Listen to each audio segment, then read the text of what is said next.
வணக்கம், welcome to ladies அப். இன்றைக்கி நம்ம பார்க்க போகிற ரெசிபி பொரி உருண்டை. டேஸ்டியான ஹெல்த்தியான இந்த பொரி உருண்டை எப்படி நம்ம வீட்லேயே சிம்பிளாக ரெடி பண்ணுறதுன்னு சொல்லி பார்க்கலாம். இப்போ இந்த பொரி உருண்டை செய்யறதுக்கு தேவையான பொருட்கள் பார்த்துடலாம். நான் பொரி வந்து ஒரு 2 கப் போல் எடுத்து வச்சுருக்கேன். வெல்லம் வந்து 1 கப், நெய் வந்து ஒரு டீஸ்பூன் போதும், தண்ணி வந்து ஒரு அரை டம்ளர் போல் தண்ணி எடுத்துக்கோங்க. இப்போ இந்த பொரி உருண்டை எப்படி சேர்த்து சொல்லி பார்க்கலாம். இப்போ இந்த பொரி நான் அந்த நான்ஸ்டிக் பேனில் சேர்த்துட்றேன். பொரி நல்லா கிறிஸ்பாக இருந்தால் வறுக்க தேவையில்லை. கொஞ்சம் நமத்த மாதிரி இருந்ததுன்னா நீங்கள் ஒரு 2 மினிட்ஸ் போல் அதை வறுத்து எடுத்துக்கோங்க. நான் ஒரு 2 கப் இருக்கேன் பொரி. நீங்கள் வந்து கொஞ்சம் அடிஷ்னலாகவே போட்டு வறுத்து வச்சுக்கோங்க. சப்போஸ் வந்து உங்களுக்கு பாகு அதிகமாக இருக்க மாதிரி இருந்ததுன்னா இப்போ நீங்கள் அந்த பொரியை போட்டு மிக்ஸ் பண்ணுறதுக்கு உங்களுக்கு சரியாக இருக்கும். இப்போ லேசாக இது சூடானதும் இப்போ இதை ஸ்டவ் ஆஃப் பண்ணி எடுத்து வச்சிடலாம். இப்போ நான் ஒரு நான்ஸ்டிக் பேனில் இந்த 1 கப் வெல்லத்தை சேர்த்துட்றேன்.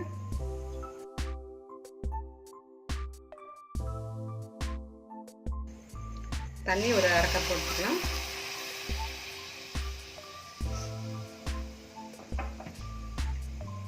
இப்போ இந்த வெல்லம் நல்லா கரையிடும். வெல்லம் கரைய வரைக்கும் நல்லா மிக்ஸ் பண்ணி விடுங்க.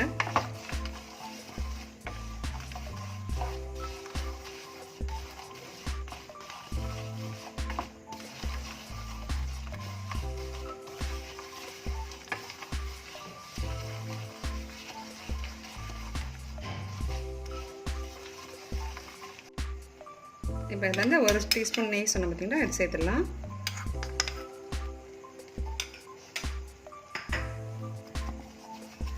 இப்போ இது நல்லா கரைஞ்சி கொதிக்க ஆரம்பிச்சிடுச்சு. இப்போ நம்ம இதை பதம் பார்த்து அப்புறமா பொரியை சேர்த்துக்கலாம். இப்போ இந்த வெல்லம் சுத்தமாக தான் இருக்குது, அதனால் நான் இதை வடிகட்டலை. நீங்கள் வெல்லம் உடச்சி பார்க்கும்போதே தெரியும் உங்களுக்கு, அதில் ரொம்ப தூசு அது மாதிரி இருந்துச்சுன்னா நீங்கள் அதை வடிகட்டி எடுத்துக்கோங்க. நான் இதை அப்படியே டைரெக்டாக தான் சேர்த்துருக்கேன். இங்கே பாகு எடுக்கும்போது கேர்ஃபுல்லாக தண்ணியில் விட்டு செக் பண்ணிகிட்டே இருக்கணும். ஏன்னா பாகு வந்து அடுத்தடுத்த ஸ்டேஜுக்கு டக்குன்னு மாறிட்டே இருக்கும். நமக்கு வந்து இப்போ உருண்டை பதம் எடுக்கணும், அதனால் அதை செக் பண்ணிகிட்டே இருக்கணும்.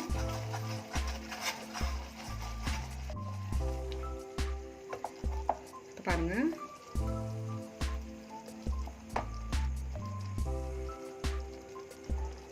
இந்த பாகு ஊற்றி எடுக்க வருது. இப்போது இந்த ஸ்டேஜில் வந்துடுச்சுன்னா நம்ம அதை ஸ்டவ் ஆஃப் பண்ணிடலாம்.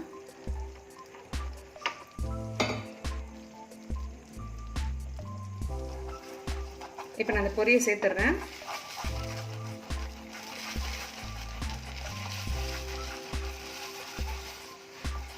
இப்போ நம்ம வேகமாக இதை நல்லா மிக்ஸ் பண்ணி விட்டுடணும். பாருங்கள், இது மாதிரி இதை நல்லா நான் மிக்ஸ் பண்ணி விட்டுடணும்.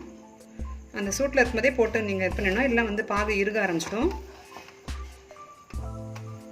இப்போ இதெல்லாம் நல்லா மிக்ஸ் ஆகிடுச்சு. இப்போ இதன் மேலே அதை நம்ம உருண்டை பிடிக்க ஆரம்பிச்சிடும். இப்போ கையை நான் கொஞ்சம் ஈரம் பண்ணிடுறேன். ஈரம் பண்ணிவிட்டு பாருங்கள்,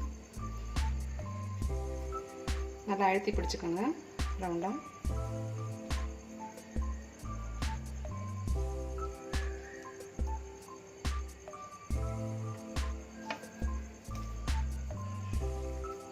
இது மாதிரி கொஞ்சம் சூடாக தான் இருக்கும். சூடாக இருக்கும் போதே நீங்கள் நல்லா அழுத்தி உருண்டை பிடிச்சிட்டிங்கன்னா நல்லாயிருக்கும். இதில் அந்த பாகு பதம் தான் ரொம்ப முக்கியமானது. நீங்கள் கரெக்டான பதத்தில் எடுத்துட்டிங்கன்னா ரொம்ப நல்லாயிருக்கும் உருண்டை. நம்ம யூஸ்வலாக இப்போ பொரி உருண்டைலாம் நம்ம மோஸ்ட்லி வெளியே தான் வாங்கி சாப்பிடுவோம். இது ரொம்ப சிம்பிள், இது ரொம்ப ஈஸியான மெத்தட் இது பண்ணுறது. நம்ம வீட்டிலே பண்ணி கொடுக்கலாம் குழந்தைங்களுக்கு. இது ஒரு நல்ல ஈவினிங் ஸ்நாக்ஸு. பெரியவங்களும் நல்லா தாராளமாக சாப்பிட்லாம். இது வந்து ரொம்ப லோ கேலரி ஃபுட். இது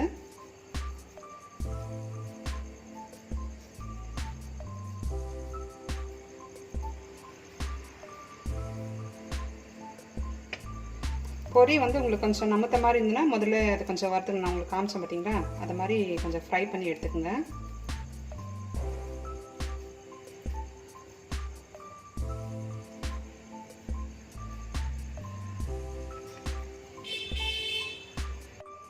உங்கள் கையில் ஒட்டுற மாதிரி இருந்ததுன்னா கொஞ்சம் லைட்டாக தண்ணியை தொட்டு அப்ளை பண்ணிவிட்டு மறுபடியும் இது பிடிக்க ஆரம்பிச்சிடலாம்.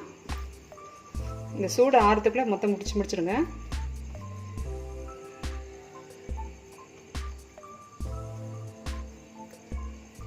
பாருங்கள், நான் சொன்ன மெஷர்மெண்ட்டுக்கு உங்களுக்கு ஒரு 15 பொரி உருண்டை மேலே வந்திருக்கு.